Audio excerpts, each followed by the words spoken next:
Let's meditate.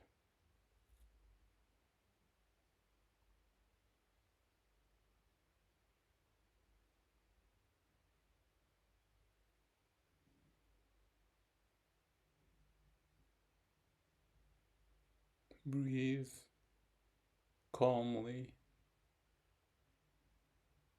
with belly, if possible. Relax, spine straight, body is flexible. You can shift your weight right and left, front, back, or twist a little bit. You feel it? I have this sense of liveliness. Cells are happy.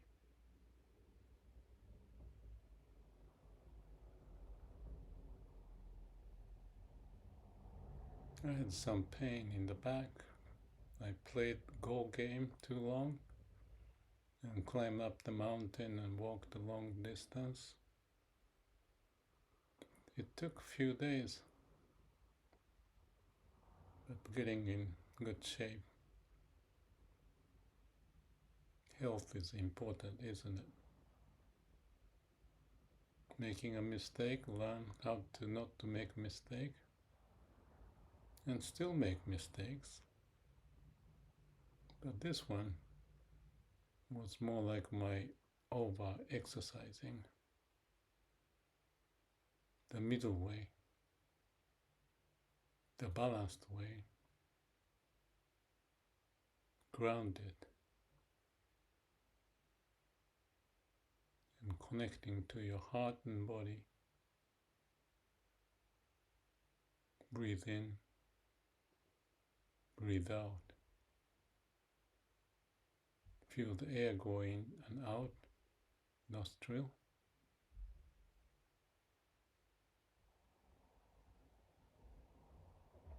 Do you feel a sensation in your hand? Tickling sensation, maybe.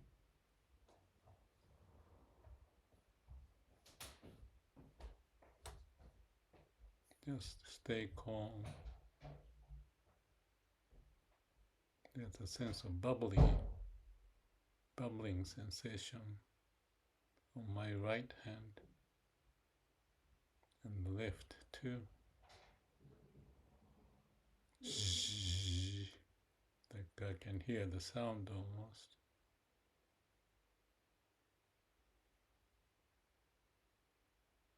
You may not notice when you don't meditate, but if your mind is calm, with your eyes open, not necessarily sitting, you may see the connection to your body and heart. That's your eternal home, is what I say. It's absolute state of being. Mind is clear.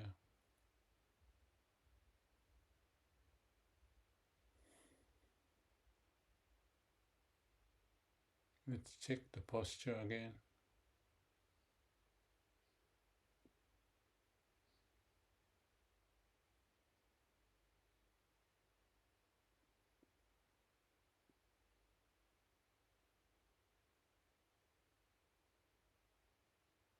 The sensation inside the body.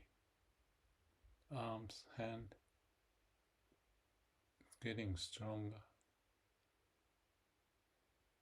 Yours may not, or yours may be, but no worries. Just the way you are.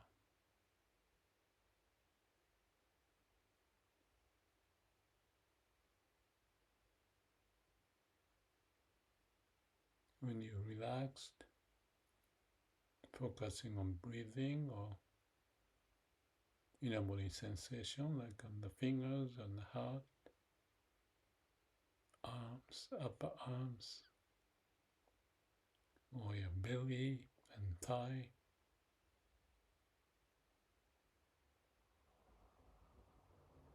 You're being grounded.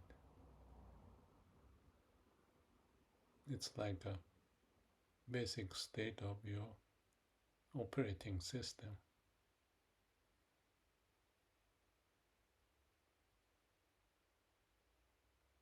The cells are communicating with each other. You may almost hear it. You can move the sensation from right to the left, left hand to the right hand, back and forth, or from the bottom of your butt all the way through the spine or the back, gradually tracing to the top of your head. And you can go back, let's say, from the front side, from the forehead,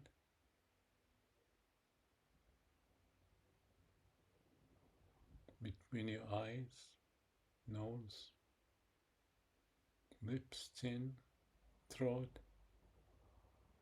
And let's have it two directions, right and left, to the tip of your finger.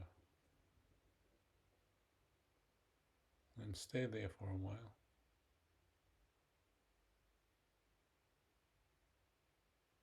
Do you feel anything? Let me know.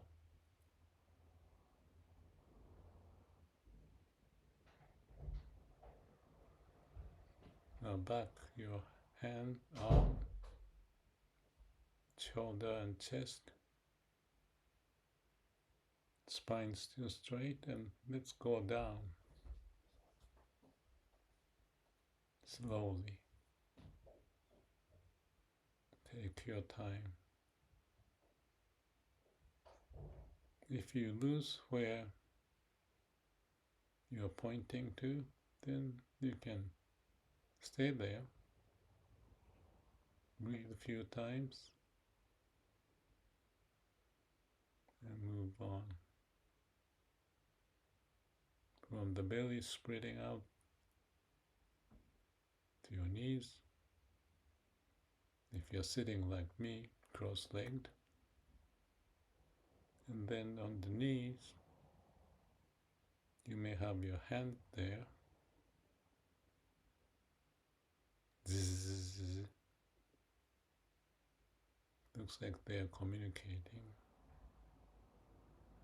And then toward the shin bones and to the heel, hamstring in between.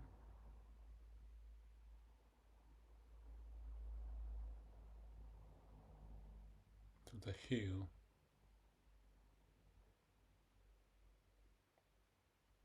And from the sole to the tip of your toe, and then backward on the surface to the shin bone again and toward the knees. If you have your hands there, maybe you can trace the hand from the finger, palm,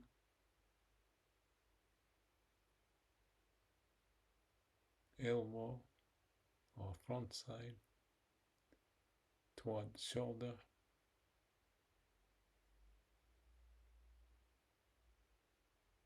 Stay there for a while.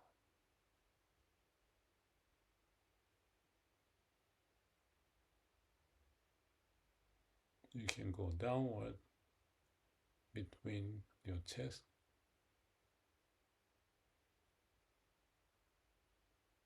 go under the backside, and climbing up along the spine to the neck and go through your face and brain and stay there for a while.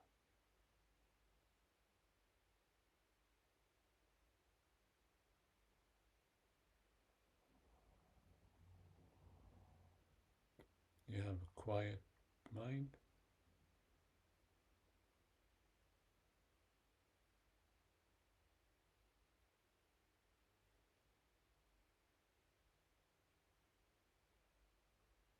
Breathe in and breathe out.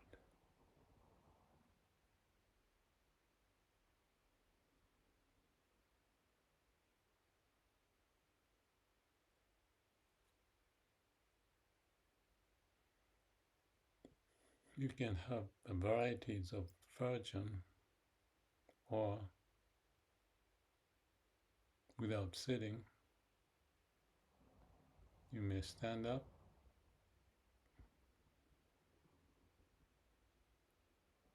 or laying down.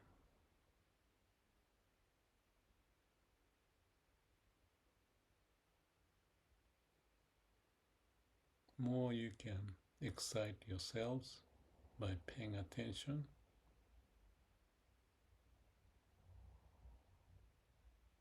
You feel good.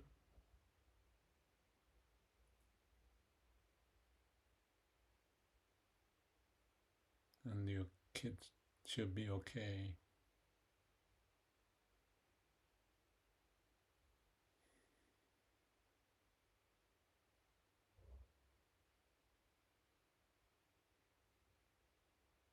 It's such a basic stuff what we've done.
Continuation is the power of skills.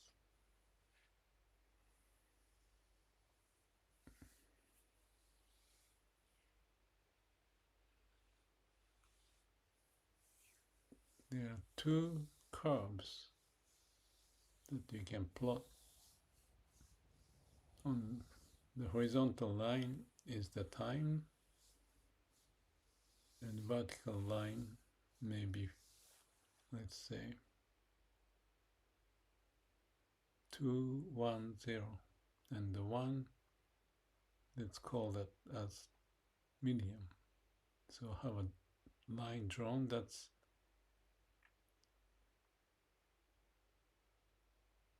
kind of like average.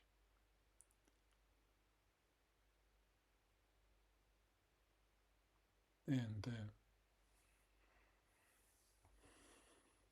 Ebbinghaus is the name of the guy who developed what he called the forgetting curve.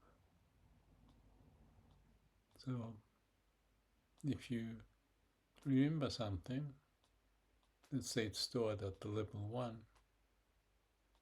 over time the connection gets less and less in neuron.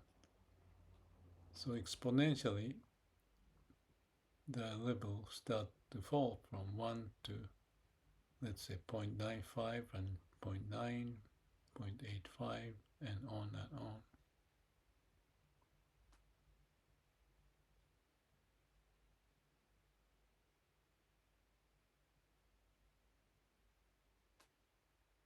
So if it's exponentially going down, let's say if you get to the half of the level of where you started, like 1 to 0.5,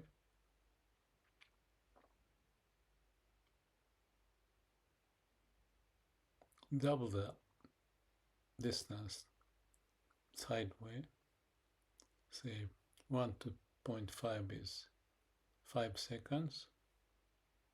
Then at the 10 seconds, the level goes down from 0.5 to 0.25.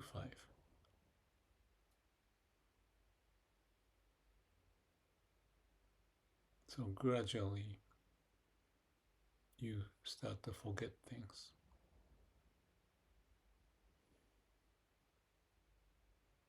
So before you start to meditate, you are thinking. That thought may lose its power, so to speak, and start to go down to the point you may not remember. But it may be somewhere. So that's the forgetting curve. If you have an anger, it goes the same way. If you don't play with it, it keeps going down in general. So Bolte Taylor said, what did she say? If you wait 90 seconds, the anger level, let's say from starting to 1, may go down so much, so you forget about anger, the content of anger. So that's the curve exponentially going down, forgetting curve. But if you go back and remember some of those ideas that caused you to be upset, then you re-energize. So let's say from 1 to 0.5, it may go up to 0.5 to 1, or 0.5 to 0.8, and then start to go down exponentially.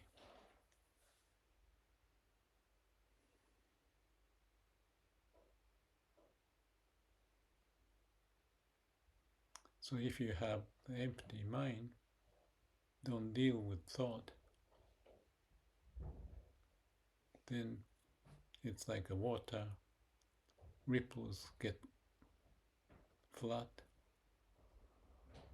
or the waves get flat as time passes.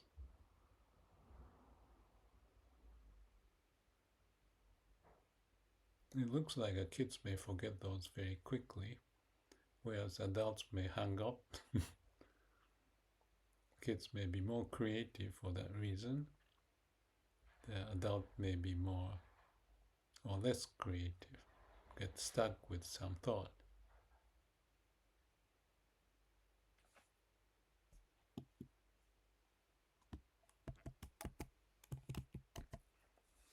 So that's what happens.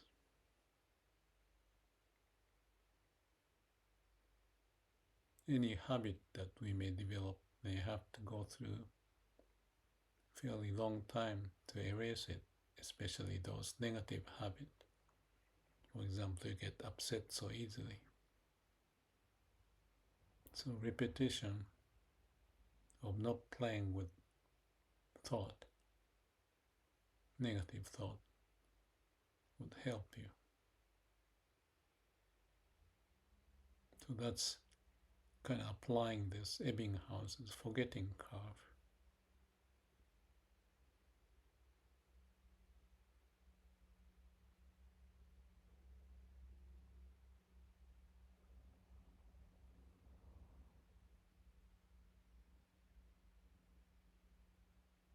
Well, that's all for today.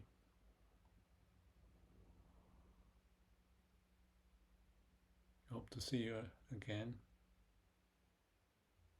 My back is better, so I may get my meditation session kick back every day. May all beings be happy. Have a good evening.